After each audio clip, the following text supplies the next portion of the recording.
സംശയമാണ്, എന്താണ് ഈ വെരിക്കോസ് വെയിൻ, ഇവ എങ്ങനെയാണ് നമുക്ക് വരുന്നത്, ഇതെങ്ങനെ കുറയും എന്നുള്ളതൊക്കെ. നമസ്കാരം, എല്ലാവർക്കും എൻ്റെ പുതിയൊരു വീഡിയോയിലേക്ക് സ്വാഗതം. നിങ്ങളിൽ പലർക്കും അല്ലെങ്കിൽ നിങ്ങളുടെ വീട്ടിലുള്ളവരുടെ കാലുകളിൽ നീലയോ കടുപ്പമേറിയ ചുവപ്പോ നിറത്തിലുള്ള ഞരമ്പുകൾ തടിച്ചു കൂടിക്കിടക്കുന്നുണ്ടോ? അല്ലെങ്കിൽ വൈകുന്നേരമാകുമ്പോൾ കടുത്ത വേദനയും ഭാരക്കൂടുതലും അനുഭവിക്കാറുണ്ടോ? എങ്കിൽ നിങ്ങൾ അറിഞ്ഞിരിക്കേണ്ട ഒന്നാണ് വെരിക്കോസ് വെയിൻ. എന്നോട് പലരും ചോദിക്കാറുണ്ട്, എന്താണ് വെരിക്കോസ് വെയിൻ, ഇത് കുറയുമോ, താൽക്കാലികമായിട്ടാണോ കുറയുമോ, ഇത് പൂർണ്ണമായിട്ടും കുറയുമോ, മരുന്ന് കഴിച്ചാൽ കുറയുമോ എന്നൊക്കെയുള്ള കാര്യങ്ങൾ. അവയെക്കുറിച്ചാണ് ഇന്നത്തെ എൻ്റെ വീഡിയോ. എന്താണ് വെരിക്കോസ് വെയിൻ? ആയുർവേദത്തിൽ ഇതിനെ സിരാഗ്രന്ഥി എന്ന് പറയുന്നു. തൊലിയുടെ അടിയിൽ നീലയോ കടും തവിട്ടോ നിറത്തിൽ തടിച്ചുകൂടി വളഞ്ഞു പൊളിഞ്ഞു കിടക്കുന്ന രക്തക്കുഴലുകളാണ് ഇവ. എവിടെയാണ് ഇത് സാധാരണയായി കാണുന്നത്?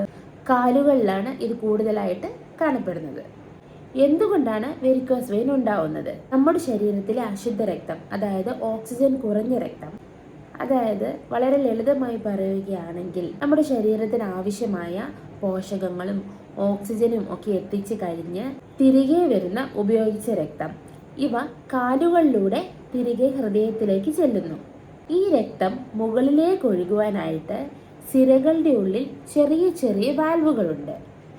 ഈ വാൽവുകൾക്ക് എന്തെങ്കിലും തകരാറോ ബലക്കുറവോ ഉണ്ടായാൽ രക്തം പൂർണ്ണമായി മുകളിലേക്ക് പോകാതെ താഴോട്ട് തന്നെ നിൽക്കുന്നു. ഇങ്ങനെ രക്തം കെട്ടിക്കിടന്ന് രക്തക്കുഴലുകൾ തടിച്ചു വീർക്കുന്നു. ഇങ്ങനെ വരുന്നതിനാണ് വെരിക്കോസ് വെയിൻ എന്ന് പറയുന്നത്. എന്താണ് ഇവയുടെ ലക്ഷണങ്ങൾ? കാലുകളിൽ രക്തക്കുഴലുകൾ തടിച്ച് വളഞ്ഞു പൊളിഞ്ഞ് പുറത്തേക്ക് കാണപ്പെടുന്നു. കാലുകളിൽ കടുത്ത വേദനയും ഭാരവും അനുഭവപ്പെടുന്നു. ദീർഘനേരം ഇരിക്കുമ്പോഴോ നിൽക്കുമ്പോഴോ വേദനകൾ കൂടുന്നു. കാലുകൾക്കുണ്ടാവുന്ന ചൊറിച്ചിൽ, നീറ്റൽ, മസിൽ കയറ്റം.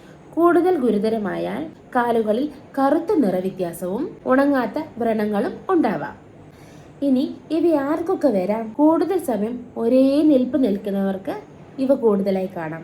അതായത് ടീച്ചർ, നേഴ്സ്, സെക്യൂരിറ്റി ഇങ്ങനെയുള്ളവരിൽ ഇവ കൂടുതലായിട്ട് കാണപ്പെടുന്നു.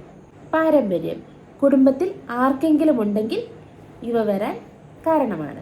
ഗർഭകാലം, ഗർഭിണികളുടെ ശരീരത്തിൽ രക്തത്തിൻ്റെ അളവ് കൂടുന്നത് കൊണ്ടും അടിവയറ്റിൽ സമ്മർദ്ദം കൂടുന്നത് കൊണ്ടും വെരിക്കോസ് വെയിൻ വരാൻ കാരണമാകുന്നു.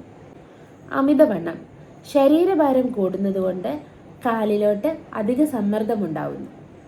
ഇതു കാരണവും വെരിക്കോസ് വെയിൻ വരാം. ഇനി ഇതിനുള്ള പ്രതിരോധം നമുക്ക് നോക്കാം. തുടക്കത്തിൽ തന്നെ ചില ജീവിതശൈലികളിൽ മാറ്റം വരുത്തിയാൽ ഇവ നമുക്ക് നിയന്ത്രിക്കാം. വ്യായാമം ചെയ്യുക. നടക്കുന്നത് കാലുകളിലെ രക്തം പ്രവഹിക്കാൻ വളരെ എളുപ്പകരമാക്കുന്നു. കാലുകൾ ഉയർത്തി വെക്കുക.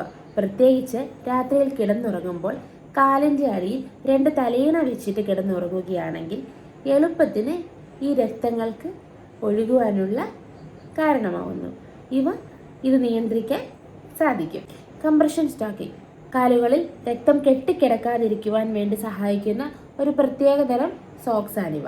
പിന്നെ ലേസർ ട്രീറ്റ്മെൻറ്റ്സ് ഒക്കെ നമുക്ക് എടുക്കാവുന്നതാണ്. ഒരേ നിൽപ്പോ ഇരിപ്പോ ഒഴിവാക്കുക. ജോലി സംബന്ധമായി ഒരുപാട് സമയം നിൽക്കേണ്ടി വരുന്നവർക്ക് ഇടയ്ക്കിടയ്ക്ക് ഇരുന്ന് കാലുകൾക്ക് വിശ്രമം കൊടുക്കുക. ദീർഘനേരം ഇരിക്കുന്നവർ 45 മിനിറ്റ് കൂടുമ്പോൾ ഒന്ന് എണീറ്റൊക്കെ നിന്ന് കാലുകൾക്ക് വീണ്ടും കുറച്ച് വിശ്രമം കൊടുക്കുക. ഇവ സമ്മർദ്ദം അകറ്റാൻ സഹായിക്കും. ഭക്ഷണ രീതിയിൽ മാറ്റം വരുത്തിയാലും നമുക്കിവ നിയന്ത്രിക്കാൻ സാധിക്കും. അതായത് ഭക്ഷണത്തിൽ അടങ്ങിയിരിക്കുന്ന ഉപ്പ്, വാട്ടർ റിട്ടൻഷൻ, ശരീരത്തിലെ വെള്ളം കൂട്ടാനായിട്ട് കാരണമാവുന്നു. ഇവ കാലിലെ വീക്കം കൂട്ടും. അതായത് ഭക്ഷണത്തിലെ ഉപ്പിൻ്റെ അളവ് കുറയുകയാണെങ്കിൽ നമ്മുടെ ശരീരത്തിലുള്ള വെള്ളം കെട്ടിക്കിടക്കുന്നവ കുറയ്ക്കാൻ സഹായിക്കും. ഇത് കാല് നീര് വെക്കാതിരിക്കാനുള്ള കാരണമാവും. നാരുകൾ അടങ്ങിയ ഭക്ഷണങ്ങൾ കൂടുതൽ കഴിക്കുക. മലബന്ധമുണ്ടായാൽ ഇവ വെരിക്കോസ് വെയിൻ കൂട്ടാൻ കാരണമാണ്. അപ്പോൾ നാരുകൾ അടങ്ങിയ ഭക്ഷണങ്ങൾ കൂടുതൽ കഴിക്കുകയാണെങ്കിൽ മലബന്ധം വരാതിരിക്കും. ഇത് നിയന്ത്രിക്കാൻ കാരണമാവുന്നു. ധാരാളം വെള്ളം കുടിക്കുന്നതും നല്ലതാണ്.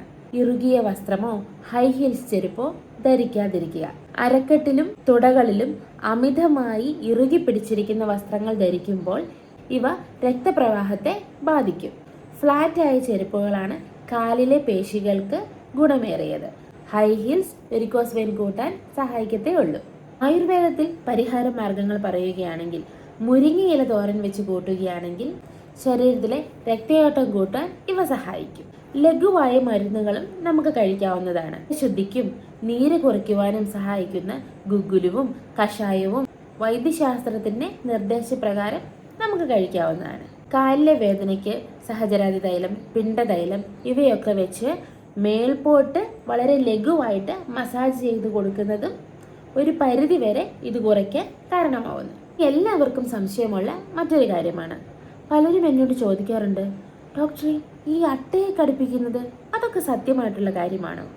രക്തമോക്ഷണം അത് വളരെയേറെ സത്യവും ഭയങ്കരമായിട്ട് ഫലപ്രദവും ആയിട്ടുള്ളൊരു ട്രീറ്റ്മെൻറ്റാണ് ആയുർവേദത്തിൽ. അവ എങ്ങനെയാണെന്ന് വെച്ചാൽ, സിരകളിൽ കെട്ടിക്കിടക്കുന്ന അശുദ്ധ രക്തത്തെ അട്ടയെ കൊണ്ട് കടിപ്പിച്ച് പുറന്തള്ളിക്കുന്നു. ഇത് കാലിലെ കടുപ്പമേറിയ വീക്കത്തെയും വേദനയും വളരെ പെട്ടെന്ന് തന്നെ കുറയ്ക്കുവാൻ സാധിക്കും. ആയുർവേദത്തിൽ വളരെ ഫലപ്രദമായിട്ടുള്ള ഒരു ട്രീറ്റ്മെൻറ്റാണ് ഇവ. ഞാനീ പറഞ്ഞവയെല്ലാം തുടക്കത്തിലെ നിയന്ത്രിക്കാനുള്ള മാർഗങ്ങളാണ്. കടുത്ത വേദന, നിറവ്യത്യാസം, വ്രണങ്ങൾ ഇവയെല്ലാം ഉണ്ടായാൽ സ്വയം ചികിത്സിക്കാതെ വൈദ്യസഹായം തേടേണ്ടവയാണ്. ഒരുമാതിരിപ്പെട്ട സംശയങ്ങളൊക്കെ മാറി എന്ന് ഞാൻ വിശ്വസിക്കുന്നു.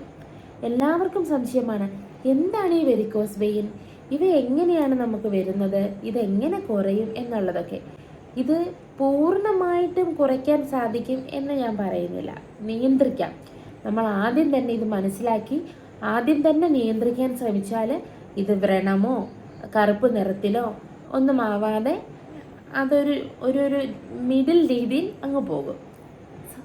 എല്ലാവരും ശ്രദ്ധിക്കും, ആരോഗ്യം ശ്രദ്ധിക്കും. Take care. അടുത്ത വീഡിയോയുമായിട്ട് അടുത്ത ദിവസം കാണാം.